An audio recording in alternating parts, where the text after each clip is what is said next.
আসসালামু আলাইকুম প্রিয় মালয়েশিয়ান প্রবাসী, আপনারা সবাই কেমন আছেন? আশা করি সকলেই ভালো আছেন। মালয়েশিয়াতে থাকা এবং বিভিন্ন দেশের প্রবাসীরা দেশে প্রায় 6 থেকে 7 দিন যাবৎ ইন্টারনেটের সাথে সংযুক্ত না থাকার কারণে তার পরিবারের সাথে কথা বলতে পারতেছে না। তো গতকালকে আমরা দেখেছি রাত্র 10টা 45 মিনিটের দিকে ওয়াইফাই কিছু সময়ের জন্য চালু করেছিল, সেটা আবার বন্ধ করে দিয়ে আজকে আবার সন্ধ্যার পরে একটু চালু করেছে। অনেকে এই মুহূর্তে কথা বলতে সক্ষম হয়েছে, কিন্তু কিছু সংখ্যক প্রবাসীরা, সেক্ষেত্রে প্রবাসীরা একটু হলো খুশি এবং আনন্দ উপভোগ করতেছে। সো আজকে সাধারণ প্রবাসীরা, বিশেষ করে মালয়েশিয়ান প্রবাসীদের দুইটা গুরুত্বপূর্ণ টপিক যারা কন্টিনিউ করে যাচ্ছেন, সেই দুটো প্রশ্ন উত্তর দেওয়ার চেষ্টা করব। এবং মালয়েশিয়া অবস্থানত হাই কমিশনার পাসপোর্ট ডেলিভারি নিয়ে একটি বিজ্ঞপ্তি দিয়েছে। ইভেন মালয়েশিয়ার রাষ্ট্রদূত বাংলাদেশের প্রধানমন্ত্রী কার্যালয়ে আজকে প্রধানমন্ত্রীর সাথে সৌজন্য সাক্ষাৎ করেছে। তো সম্পূর্ণ বিষয়টা আমার সাথে থাকুন। তো সর্বপ্রথম আমরা মালয়েশিয়া অবস্থানত Bangladesh high commissioner passport delivery নিয়ে কী বলছে। মালয়েশিয়া বিভিন্ন প্রদেশের আগস্ট 2024 পাসপোর্ট কনসুলেট সেবা প্রধানের সংক্রান্ত জরুরি বিজ্ঞপ্তি। মালয়েশিয়া বসবাসরত বাংলাদেশের সকল প্রবাসীদের অবগতি জানা যাচ্ছে যে মালয়েশিয়া অবস্থানত বাংলাদেশিদের সুবিধার্থে পোস্ট অফিসের পাশাপাশি বাংলাদেশ হাই কমিশনের বিশেষ ব্যবস্থাপনায় নিম্নে উল্লেখিত ই পাসপোর্টে আবেদন গ্রহণ করা হবে এবং হাতে হাতে পাসপোর্ট ডেলিভারি সার্ভিস ও নিম্নের কনফারেন্স সার্ভিস সমূহ ফলো করুন। আচ্ছা, আমরা তাহলে এই দুটো আমরা সকলে জানি, সর্বপ্রথম তারা এগুলো বলে থাকে। বাট কবে এবং কোথায় পাসপোর্ট ডেলিভারি দিচ্ছে? স্থান হচ্ছে ক্যামেরন হাইল্যান্ড এবং দ্বিতীয় দিন 10ই আগস্ট 2024 রোজ শনিবার ক্যামেরন হাইল্যান্ড থেকে সকাল 9টা থেকে বিকাল 4টা পর্যন্ত পাসপোর্ট ডেলিভারি দিবে।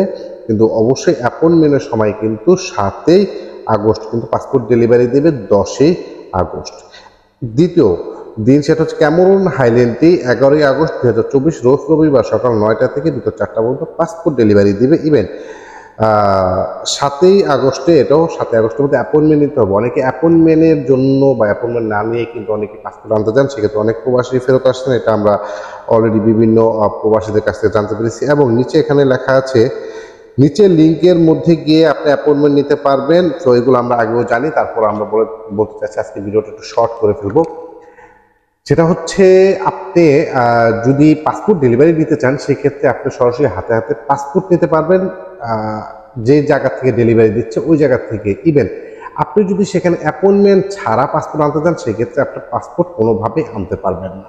আপনার অ্যাপয়েন্টমেন্ট নিতে হবে সর্বপ্রথম, এবং পোস্ট লাজুর মাধ্যমে আপনার নিকটস্থ যে পোস্ট লাজু আছে, এই মালয়েশিয়া অবস্থানত হাই কমিশনারের পেজের মধ্যে একটি লিঙ্ক দেওয়া আছে, সেই লিঙ্কে প্রবেশ করে আপনি সেখানে অ্যাপয়েন্টমেন্ট নেবেন। পোস্ট লাজুর মাধ্যমে আনতে পারবেন এবং হাতে হাতে গিয়েও পাসপোর্টটা নিয়ে আসতে পারবেন। বাট দুটি জায়গায় যদি আপনি অ্যাপয়েন্টমেন্ট নেন, সেক্ষেত্রে কিন্তু আপনার অ্যাপয়েন্টমেন্টটা ক্যান্সেল করে দেবে, কোথাও থেকেও আপনি পাসপোর্ট ডেলিভারি আনতে পারবেন না। তো আরেকটা বিষয় ছিল মালয়েশিয়ার রাষ্ট্রদূত। দেখেন, দীর্ঘ ঝড় ঝামেলার পরে তারপর আজকে 24শে জুলাই বঙ্গবন্ধু কন্যা প্রধানমন্ত্রী শেখ হাসিনার সঙ্গে বুধবার 24শে জুলাই 2024 প্রধানমন্ত্রী কার্যালয়ে বাংলাদেশের নিযুক্ত মালয়েশিয়ার রাষ্ট্রদূত মিসেস, হ্যাঁ, তার নাম হচ্ছে মিসেস হাজনা এমডি হাসাইন সৌজন্য সাক্ষাৎ করেছে। আচ্ছা, আমরা জানি 25শে জুলাই মালয়েশিয়ার সাথে বাংলাদেশের একটা মিটিং হওয়ার কথা ছিল, যেখানে বাংলাদেশের একটা বড় কলিংয়ে না আসা কর্মীদের আনার একটু মানে উপস্থাপনা করবে, আবেদন করবে এবং নতুন করে কলিং বিষয়তে কর্মী মালয়েশিয়াতে আনার জন্য কেউ কথা বলবে। তো আসলে আগামীকালকে হয়তো এটা সম্ভব হবে কিনা এটা আসলে আমার জানা নেই, কারণ বাংলাদেশের ইন্টারনেটের যে প্রবলেম এবং তারা আসতে পারবে কিনা এটাও কিন্তু গুরুত্বপূর্ণ একটা বিষয়। তো আমরা হয়তো 25 তারিখের মিটিং এবং আগামীকালকে যে কথাটা হবে সেটা হয়তো আমরা ফাইনালি জানতে পারবো না। তো তারপরেও যদি কোনো আপডেট আসে, ইনশাল্লাহ আপনাদেরকে বলার চেষ্টা করব যে মালয়েশিয়াতে নতুন করে কোনো কলিং বা নতুন করে কর্মী বাংলাদেশে আটকা পড়ে আছে, তারা কি আসার সুযোগ পাবে কিনা। তো যদি এরকম কোনো মিটিং হয়, অবশ্যই কালকে হবার কথা যদি হয়, অবশ্যই আপনাদেরকে বলার চেষ্টা করব। এখন দুটি বিষয় যেটা গুরুত্বপূর্ণ, সকল প্রবাসীদের মনে অধিক আগ্রহ এবং সকলের মনেই মানে এটা একটা বড় আকাঙ্ক্ষা নিয়ে বসে আছেন। আর্টিকেল 2.0 যারা রেজিস্ট্রেশন করেছেন তারা কি বৈধ হতে পারবেন বা বৈধ হওয়ার সুযোগ দেবে? তাদের নাকি 27 তারিখে বৈধ হওয়ার সুযোগ দেবে একটা। দ্বিতীয়ত হচ্ছে আর্টিকেল 3.0 কবে নাগাদ দিতে পারে? 23-এ যাদের ভিসা এক্সপায়ার হয়েছে এবং টুরিস্টের যারা এসেছে। দুটি বিষয়ে এখনো পর্যন্ত মালয়েশিয়ার স্বরাষ্ট্র মন্ত্রণালয় বলেন, মালয়েশিয়া ইমিগ্রেশন বলেন, মালয়েশিয়ার মানব সম্পদ মন্ত্রণালয় থেকে বলেন, কোথাও থেকে কিন্তু এরকম কোনো আপডেট আসেনি। তো সেই ক্ষেত্রে দয়া করে আপনারা কারোর সাথে কোনো পাসপোর্ট বা টাকা পয়সা দিয়ে লেনদেন করবেন না।